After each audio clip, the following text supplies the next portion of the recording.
Hi friends, শিউলি রান্নাঘর থেকে আমি শিউলি আবার আজকে নতুন একটা ভিডিও নিয়ে চলে এলাম। তবে আজ রান্নার ভিডিও না, আজ আমি একটু নদী ভ্রমণ, আমাদের এখানে দামোদর নদী ভ্রমণ আপনাদের সাথে শেয়ার করছি। আমি আমার ভাই এখানে দাঁড়িয়ে আছি। তো দুটো গাড়ি করে এসেছিলাম, মানে ঝাড়খণ্ডে ছিলাম, ঝাড়খণ্ড থেকে ওয়েস্ট বেঙ্গল আসবো। ভাই আমাকে নিয়ে একটা গাড়ি নিয়েছিল আর আমার বরমশাইও আছে, ছেলে মেয়ে সবাই আছে। তো যেহেতু আমরা দু জায়গায় গিয়েছিলাম, নদীটা আছে, নদীটা নৌকা দিয়ে পার হতে হয়। একটা নৌকা আমরা যাওয়ার পরে নৌকাটা কিন্তু ছেড়ে দিয়েছিল, তার জন্য কিছুক্ষণ ওয়েট করতে হলো। তাই ভাবলাম একটু ভিডিও করে নিই, তোমাদের সবার সাথেই শেয়ার করে নিই।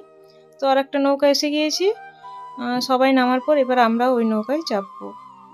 তাহলে সবাই চলো, সবাই নৌকা ভ্রমণ করব এই দামোদর নদীতে। দেখতে থাকো ভিডিওটা স্কিপ না করে। আর ভিডিওটা ভালো লাগলে লাইক শেয়ার কমেন্ট করে সাবস্ক্রাইব করে পাশে থাকতে ভুলবেন না। পাশের বেলটা প্রেস করে অল করে রাখবেন, তাহলে নিত্য নতুন ভিডিও বা রেসিপি যা কিছু আপলোড করব সব কিছু সবার আগে আপনাদের কাছে পৌঁছে যাবে।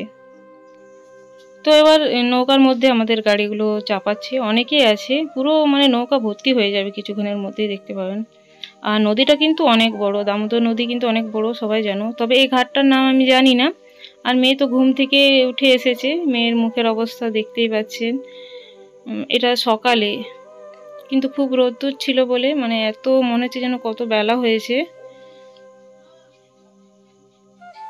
তো আমার একটু ভয়ও লাগছিল, যেহেতু এত গাড়ি চাপাচ্ছিল, মানে নৌকাতে মানুষও মানে এক সাইডে মানুষ ছিল, এক সাইডে গাড়িগুলো চাপাচ্ছিল। আর ভাই এত দূর পর্যন্ত এসেছিল, ভাই আমাদেরকে ছেড়ে তারপর ওরাও বাড়ি যাবে।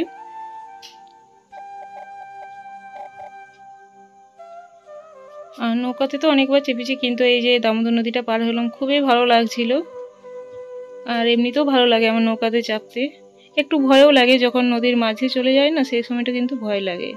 আপনাদের কেমন লাগে অবশ্যই আমাকে কমেন্টে জানাবেন। তো দেখতেই পাচ্ছেন কত গাড়ি মানে চাপানো হলো, আরও চাপানো হবে। আর ছেলেকে আমি ক্যামেরাটা দিলাম, যেহেতু প্রথমটা আমার লজ্জা লাগছিল এখানে ভিডিও করতে, কে কি ভাববে তাই। আর এবার নৌকাটা ছাড়বে, কিছুক্ষণের মধ্যেই কিন্তু আমরা পৌঁছে গিয়েছিলাম, মানে বেশি টাইমই লাগেনি, খুব কম সময়ে আমরা নদীটা পার হয়ে গিয়েছিলাম।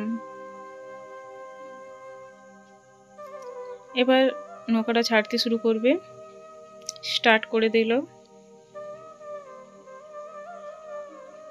খুব আওয়াজ হচ্ছিল, তার জন্য এখানে আমি অফ করে দিয়েছিলাম ভয়েস, মানে এখানে যে ভিডিও যে আওয়াজটা ভাবছিলাম একটু দেবো প্রাকৃতিক আওয়াজটা, কিন্তু খুবই আওয়াজ হচ্ছিল, তার জন্য আমি মিউট করে ভয়েস দিলাম। তো দেখতে পাচ্ছেন কি দারুণ, মানে কি সুন্দর দৃশ্য এই সময়, মানে খুবই ভালো লাগে। দেখুন নদীটা খুব বড় নদী। আর যারা দামোদর নদী দেখেছো তারা তো জানোই দামোদর নদীটা কত বড়। আর একটু ভিডিও করলাম, এটা যেহেতু চিহ্ন রয়ে যাবে। আর এখানে সেরকম ভাবে যাওয়া আসা হয় না, মানে পিসির বাড়ি বিয়ে বাড়ি গিয়েছিলাম, সেখান থেকে ফিরছিলাম। পিসির বাড়ি আমার ঝাড়খণ্ড, আর আমার বাড়ি তো ওয়েস্ট বেঙ্গল, সবাই জানো। তারপর দেখুন পৌঁছে গেলাম, আর এবার এদিকে সব একে একে নামছে। আর এই গাড়ি করে এবার আমরা বাড়ি পৌঁছে যাব। আর আমার ছেলে, আমার মেয়ে, আমি কিছুটা হেঁটে যেতে হলো, যেহেতু এখানটা পাড়টা অনেক উঁচু, তাই এখান থেকে তো যাওয়া যাবে না, কিছুটা আমরা হেঁটে গিয়ে তারপর গাড়িতে চেপে বাড়ি গিয়েছিলাম।